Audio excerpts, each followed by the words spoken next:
திருவாரூர் மாவட்டம் திருத்துறைப்பூண்டி அருகே அரசு பள்ளி மேற்கூரை சிமெண்ட் பெயர்ந்து விழுந்ததில் 4 மாணவர்கள் காயமடைந்தனர்.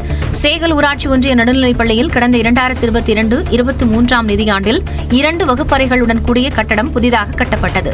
இந்நிலையில் 4 மற்றும் 5ஆம் வகுப்பு மாணவர்கள் அமர்ந்து படிக்கும் வகுப்பறையின் மேற்கூரையில் இருந்து சிமெண்ட் காரைகள் மாணவர்கள் மீது விழுந்ததில் 5ஆம் வகுப்பு மாணவர்கள் தேசிகன், புகழராஜ், கனிஷ்கர், 4ஆம் வகுப்பு மாணவன் கவியரசன் ஆகியோர் படுகாயமடைந்தனர்.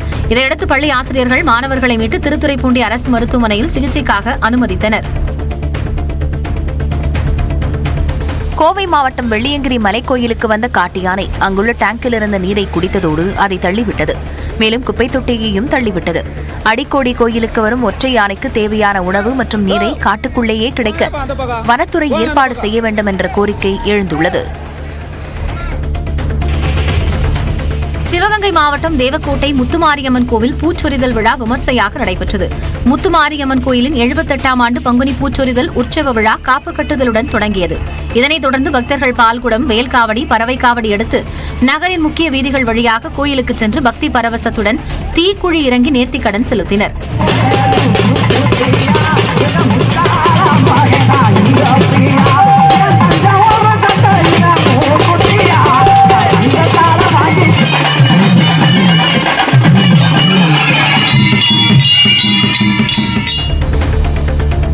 ராமநாதபுரம் மாவட்டம் திரு உத்தர கோசமங்கை ஆலய கும்பாபிஷேகத்தன்று பக்தர்களிடம் இருந்து 45 சவர நகை திருடப்பட்டுள்ளது. மங்களேஸ்வரி சமேத மங்களநாதர் கோயிலில் கடந்த 4ஆம் தேதி கும்பாபிஷேகம் நடைபெற்றது. இதில் தமிழகத்தின் பல்வேறு பகுதிகளில் இருந்து லட்சக்கணக்கான பக்தர்கள் பங்கேற்றனர். இந்த கூட்ட நெரிசலை பயன்படுத்திக் கொண்ட கொள்ளையர்கள் சுமார் 45 சவர நகைகளை திருடியுள்ளனர். இது தொடர்பான புகார்களில் காவல்துறையினர் தீவிர விசாரணை மேற்கொண்டு வருகின்றனர்.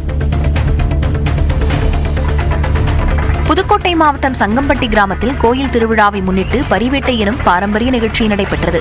ஆண்கள், பெண்கள் வேடமிட்டும் கரடி, புலி உள்ளிட்ட வேடங்கள் தரித்தும் ஊரை சுற்றி ஊர்வலமாக வந்து நேர்த்திக்கடன் செலுத்தினர். இதில் ஏராளமான மக்கள் கலந்து கொண்டு சாமி தரிசனம் செய்தனர்.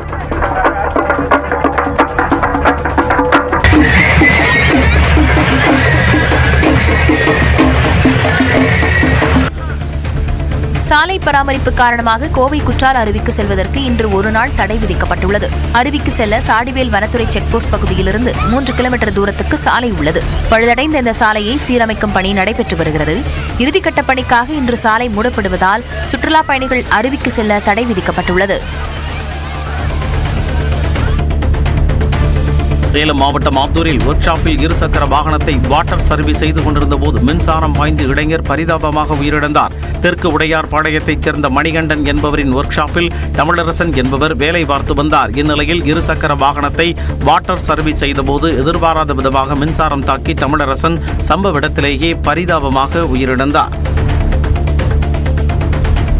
வேலூர் மாவட்டம் குடியாத்தம் அருகே ஆந்திர காவல்துறையினரின் விசாரணைக்கு பயந்து இளைஞர் தற்கொலை செய்து கொண்டதாக புகார் எழுந்துள்ளது.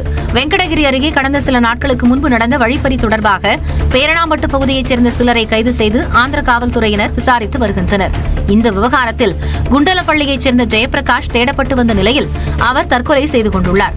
முன்னதாக அவர் பதிவு செய்து உறவினர்களுக்கு அனுப்பிய ஆடியோவில் வழிப்பறி வழக்கில் சிக்கியவர்கள்தான் தனது இறப்புக்கு காரணம் என பதிவிட்டுள்ளார். சேலம் மாவட்டம் ஆத்தூர் அருகே 13 வயது சிறுமிக்கு பாலியல் தொல்லை கொடுத்த 60 வயது முதியவர் கைது செய்யப்பட்டார். பழனியாபுரம் கிராமத்தைச் சேர்ந்த 8 வயது சிறுமிக்கு அதே பகுதியைச் சேர்ந்த சிறுமியின் தாத்தாவின் நண்பரான ராஜேந்திரன் பாலியல் தொல்லை கொடுத்துள்ளார். இதுகுறித்து சிறுமியின் பெற்றோர் ஆத்தூர் அனைத்து மகளிர் காவல் நிலையத்தில் அளித்த புகாரின் பேரில் ராமச்சந்திரன் போக்சோ சட்டத்தின் கீழ் கைது செய்யப்பட்டு சேலம் மத்திய சிறையில் அடைக்கப்பட்டார். பெரம்பலூர் மாவட்டம் குன்னம் அருகே தனியார் மக்காச்சோளம் கொள்முதல் நிலையத்தில் இருந்த 70 மக்காச்சோளம் மூட்டைகளை திருடிய 5 பேர் கைது செய்யப்பட்டனர். ஆயக்குடி கிராமத்தைச் சேர்ந்த காமராஜ் என்பவரின் கொள்முதல் நிலையத்தில் அடுக்கி வைக்கப்பட்டிருந்த மக்காச்சோள மூட்டைகள் திடீரென மாயமாகின. இதுகுறித்து விசாரணை நடத்திய காவல்துறையினர் சிசிடிவி பதிவுகளின் அடிப்படையில் அனுக்கூர் குடிகாடு கிராமத்தைச் சேர்ந்த பிரகாஷ், பெரியசாமி, ஆதி, பாரதி, ஹரிஷ் ஆகிய 5 கைது செய்தனர். திருவள்ளூர் மாவட்டம் பொன்னேரி அருகே பட்டா வழங்காததை கண்டித்து ஆட்சியரகம் எதிரே உழைப்போர் உரிமை இயக்கத்தினர் ஆர்ப்பாட்டத்தில் ஈடுபட்டனர்.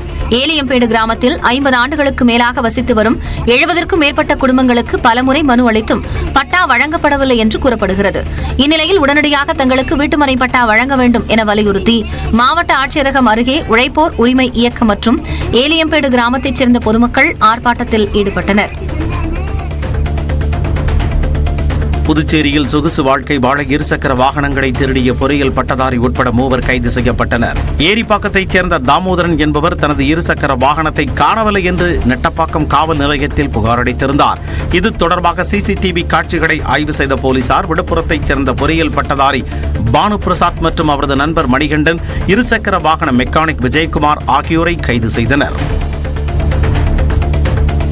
காங்கிரஸ் கட்சியில் இந்த ஆண்டில் அமைப்பு ரீதியாக நாடு முழுவதும் நிர்வாகிகள் மாற்றம் இருக்கும் என அக்கட்சியின் தேசிய பொதுச் செயலாளர் KC வேணுகோபால் தெரிவித்தார். குஜராத் மாநிலம் சபர்மதியில் காங்கிரஸ் கட்சியின் காரிய கமிட்டி கூட்டத்திற்கு பிறகு செய்தியாளர்களை சந்தித்த KC வேணுகோபால், காங்கிரஸ் காரிய கமிட்டி கூட்டத்தில் நிர்வாகிகள் மாற்றம் குறித்து விவாதிக்கப்பட்டதாகவும் புதிய நிர்வாகிகள் பட்டியல் விரைவில் வெளியிடப்படும் எனவும் தெரிவித்தார்.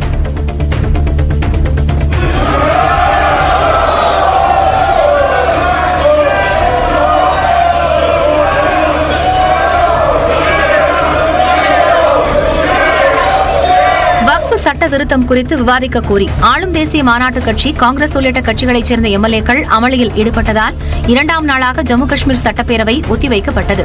வக்ஃப் சட்ட திருத்தத்திற்கு எதிராக ஆளும் தேசிய மாநாட்டு கட்சி திங்கட்கிழமை தீர்மானம் நிறைவேற்றியது. இதைத் தொடர்ந்து வழக்கு உச்சநீதிமன்றத்தில் இருப்பதால் கேள்வி நேரத்தை ஒத்திவைத்து விவாதம் நடத்த சபாநாயகர் மறுத்ததால் எம்எல்ஏக்கள் அமளியில் ஈடுபட்டனர். 2ஆம் நாளாக அமளி தொடர்ந்ததால் அவை மீண்டும் ஒத்திவைக்கப்பட்டது.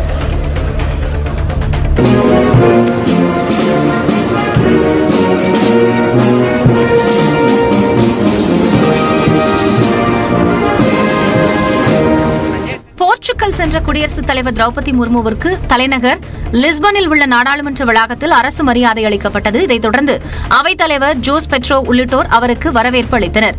பின்னர் இருநாட்டு உறவை மேம்படுத்துவது தொடர்பான ஆலோசனைக் கூட்டம் நடைபெற்றது. 25 ஆண்டுகளுக்கு பின் இந்திய குடியரசுத் தலைவர் போர்ச்சுகல் சென்றுள்ளதால் இந்த பயணம் முக்கியத்துவம் பெறுகிறது.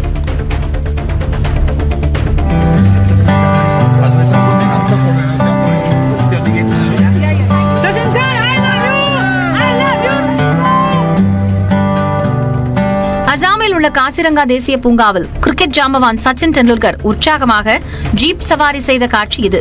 இயற்கை மற்றும் பயணம் மீது ஆர்வம் கொண்ட சச்சின் கோடை காலத்தை கழிக்கும் விதமாக ஜீப் சவாரியில் ஈடுபட்டார். அப்போது அவர் அணிந்திருந்த தொப்பி, கண்ணாடி மற்றும் அசாமின் பாரம்பரிய துண்டு கவனம் ஈர்த்தது. கடவுள் தன்னை ஒரு காரணத்திற்காக தான் உயிரோடு வைத்துள்ளார் என்றும் தாம் விரைவில் வங்கதேசம் திரும்புவேன் என அந்நாட்டு முன்னாள் பிரதமர் ஷேக் ஹசீனா தெரிவித்துள்ளார். தனது கட்சியினருடன் சமூக வலைதளம் வாயிலாக உரையாடிய அவர், வளர்ச்சியின் அடையாளமாக விளங்கிய வங்கதேசம் தற்போது தீவிரவாத நாடாக மாறிவிட்டதாகவும் தெரிவித்தார். சீனாவில் வரவேற்பு மற்றும் பராமரிப்பு பணியில் ஈடுபட்டுள்ள ரோபோக்கள் சுற்றுலா பயணிகளை வெகுவாக கவர்ந்துள்ளன. மத்திய சீனாவின் ஹூஹான் மாகாணத்தில் உள்ள இயற்கை எழில் கொஞ்சும் சுற்றுலா பகுதியில் பொதுமக்களின் வருகை அதிகரித்துள்ளது. இந்த நிலையில் ரோந்து மற்றும் வரவேற்பு பணிக்காக மனித வடிவ ரோபோ மற்றும் நாய் வடிவ ரோபோ பணியமர்த்தப்பட்டுள்ளன. இவை சுற்றுலா பயணிகளின் கவனத்தை ஈர்த்து வருகின்றன.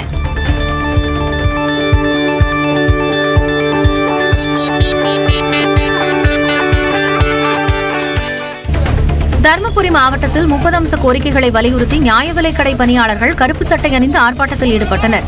மாவட்ட ஆட்சியர் அலுவலகம் அருகே நடைபெற்ற ஆர்ப்பாட்டத்தில் கல்வி தகுதிக்கு ஏற்ப ஊதியம் வழங்க வேண்டும், பொது விநியோக திட்டத்திற்கென்று தனித்துறை உருவாக்க வேண்டும் என்பன உள்ளிட்ட கோரிக்கைகளை முன்வைத்து ஆர்ப்பாட்டம் நடைபெற்றது.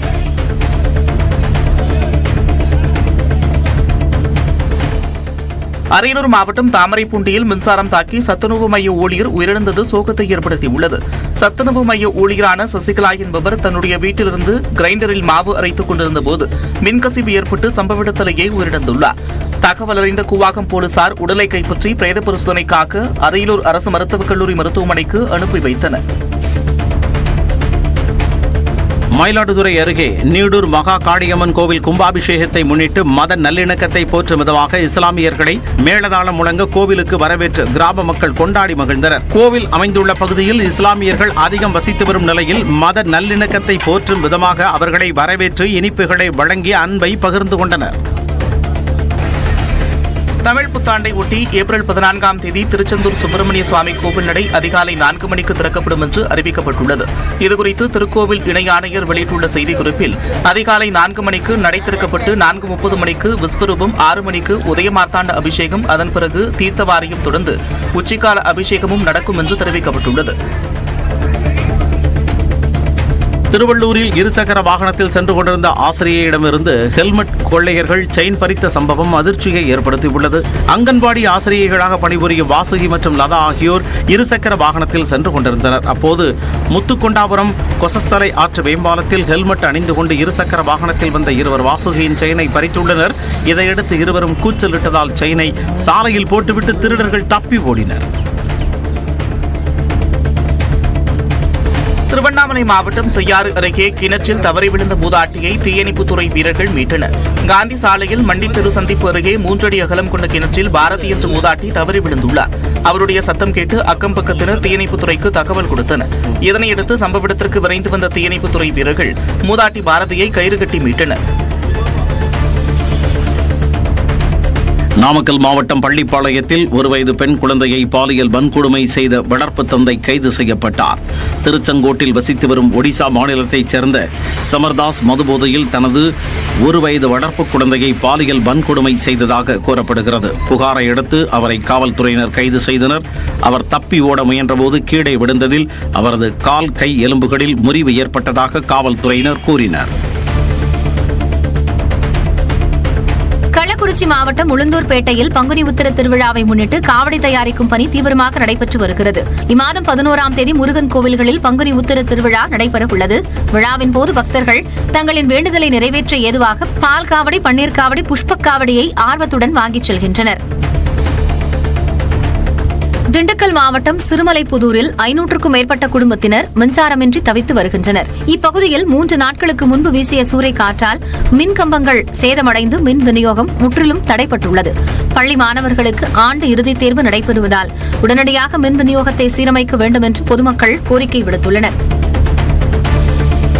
கடலூர் மாவட்டம் பண்ருட்டி அருகே வீட்டில் மூட்டை மூட்டையாக ரேஷன் பொருட்கள் பதுக்கி வைக்கப்பட்டிருந்தது குறித்து குடிமைப் பொருள் வழங்கல் குற்றப்புலனாய்வுத்துறை அதிகாரிகள் விசாரித்து வருகின்றனர். ரகசிய தகவலின் அடிப்படையில் எல்லன்புரம் பகுதியில் உள்ள சுந்தரம் சாந்தி தம்பதி வீட்டில் அதிகாரிகள் சோதனை செய்தனர். அப்போது 1200 கிலோ ரேஷன் அரிசி, 9 சமையல் எரிவாயு சிலிண்டர்கள், 70 லிட்டர் மண்ணெண்ணெய், 170 கிலோ துவரம் பருப்பு, 25 கிலோ கோதுமை உள்ளிட்டவை பறிமுதல் செய்யப்பட்டன.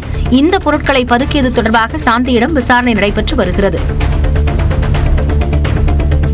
வேலூர் மாவட்டம் காட்பாடி சுற்றுவட்டார பகுதிகளில் இருசக்கர வாகன திருட்டில் ஈடுபட்ட நபரை காவல்துறையினர் மடக்கி பிடித்துள்ளனர்.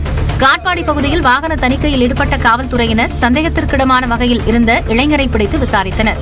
அப்போது அவர் சென்னையைச் சேர்ந்த கார்த்திக் என்பதும் பல்வேறு வாகன திருட்டு வழக்குகளில் தொடர்புடையவர் என்பதும் தெரியவந்தது. இதையடுத்து அவரை கைது செய்த காவல்துறையினர் இதுவரை 40 இருசக்கர வாகனங்களை பறிமுதல் செய்துள்ளனர்.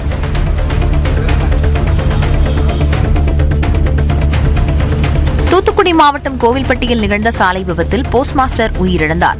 எத்திலப்பநாயக்கன்பட்டி கிராமத்தைச் சேர்ந்த சிவகுமார் பணிகளை முடித்துவிட்டு பைக்கில் வீடு திரும்பிக் கொண்டிருந்தார். சிந்தலக்கரை அருகே பழுதாகி நின்ற லாரி மீது சிவகுமார் மோதியதில் நிகழ்விடத்திலேயே உயிரிழந்தார். ஓநாய்களின் ஆட்சியில் இருந்து இமாச்சல் பிரதேசத்தை மீட்க வேண்டும் என பாஜக எம்பியும் நடிகையுமான கங்னா ரனாவத் தெரிவித்துள்ளார். மண்டியில் நடைபெற்ற பாஜக பொதுக்கூட்டத்தில் பேசிய அவர் நாடு முழுவதும் மோதி அலை வீசுவதாகவும் காவிக்குடி பறப்பதாகவும் கூறி இமாச்சல் பிரதேசத்தின் நிலைமையை நினைத்தால் பரிதாபமாக இருப்பதாகவும் தெரிவித்தார். மேற்குவங்கத்தில் 25,000க்கும் மேற்பட்ட ஆசிரியர்கள் நியமனத்தை ரத்து செய்யும் விவகாரத்தில் தலையிட வேண்டும் என குடியரசுத் தலைவர் திரௌபதி முர்முவுக்கு மக்களவை எதிர்க்கட்சித் தலைவர் ராகுல் காந்தி கடிதம் எழுதியுள்ளார். 2016ஆம் ஆண்டு நடந்த ஆசிரியர்கள் பணியாளர்கள் நியமனத்தில் முறைகேடு நடந்துள்ளதாக எழுந்த புகாரில் 25,723 பேரின் நியமனத்தை ரத்து செய்த கொல்கத்தா உயர்நீதிமன்றத்தின் தீர்ப்பை உச்சநீதிமன்றம் உறுதி செய்துள்ளது. இந்நிலையில் தகுதி வாய்ந்த ஆசிரியர்களுக்காக கருணை அடிப்படையில் இந்த விஷயத்தில் தலையிட ராகுல் காந்தி கேட்டுக் கொண்டுள்ளார்.